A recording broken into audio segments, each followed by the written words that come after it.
আজকে আমরা শিখব যোগ অঙ্কের ধারণা। এই চিহ্নটির নাম যোগ চিহ্ন, আর এটি হলো সমান সমান। এবার আমরা এই অঙ্কটি কিভাবে করব দেখো।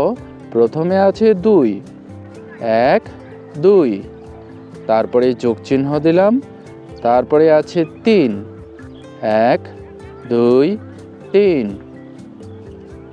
এবার আমরা সবগুলো আপেল গণনা করব, তাহলে পেয়ে যাব আমাদের উত্তর 1 2 3 4 5, অর্থাৎ আমাদের উত্তর হলো 5।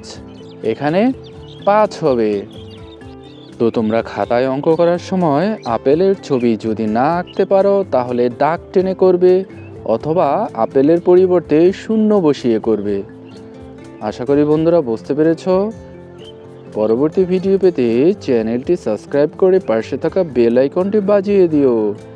ধন্যবাদ।